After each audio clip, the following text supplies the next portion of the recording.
नमस्कार दोस्तों, आज की हमारी कहानी है सन्यासी की जड़ी बूटी। बहुत समय पहले की बात है। एक वृद्ध सन्यासी हिमालय की पहाड़ियों में कहीं रहता था।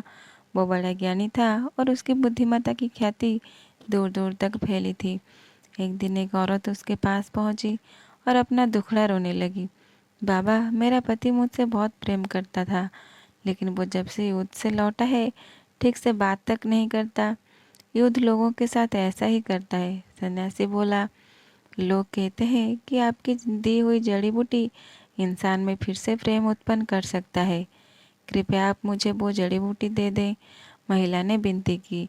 सन्यासी ने कुछ सोचा और फिर बोला, देवी, मैं तुम्हें वो जड़ी बूटी जरूर दे देता, लेकिन उसे बनाने के लिए एक ऐसी चीज़ चाहिए जो मेरे पास नहीं है। आपको क्या चाहिए मुझे बताइए, मैं लेकर आऊँगी। महिला बोली, मुझे बाघ के मूंछ की एक बाल चाहिए। सन्यासी बोला। अगले ही दिन महिला बाघ की तलाश में जंगल में निकल पड़ी। बहुत खोजने के बाद उसे नदी के किनारे एक बाघ दिखा। बाघ उसे देखते ही दहाड़ा। महिला सहम गई और तेजी से वापस चली आई। अगले कुछ दिनों तक यही हुआ। महिला हिम्मत करके उस बाघ के पास पहुंचती और डरकर वापस चली जाती।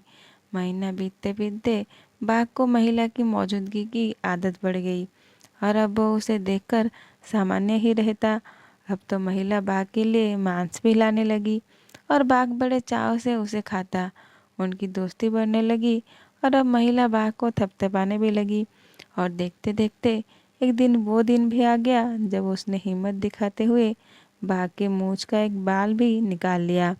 फिर क्या था, वो बिना देरी किए सन्यासी के पास पहुंची और बोली, मैं बाल ले आई बाबा, बहुत अच्छे। और ऐसा कहते हुए सन्यासी ने बाल को जलती हुई आग में फेंक दिया। अरे ये क्या बाबा, आप नहीं जानते इस बाल को लाने के लिए मैंने कितने प्रयत्न किए और आपने इसे जला दिया। अब मेरी जड़ी बूटी की कैसे बनेगी? महिला ने घबराते हुए बोला, अब तुम्हें किसी जड़ी बूटी की ज़रूरत नहीं है। सन्यासी बोला, जरा सोचो, तुमने बाघ को किस तरह अपने बस में किया। जब एक हिंसक पशु को धैर्य और प्रेम से जीता जा सकता है तो क्या कि इंसान को नहीं। जाओ, जिस तरह तुमने बाघ को अपना मित्र बना लिया, उसी तरह अपने पति के अंदर प्रेम भाव जागृत करो। महिला सन्यासी की बात समझ गई। अब उसे उसकी जड़ी बूटी मिल चुकी थी। कहानी अच्छी लगे लाइक शेयर और सब्सक्राइब कर दीजिएगा। नमस्कार, जय जगन्नाथ।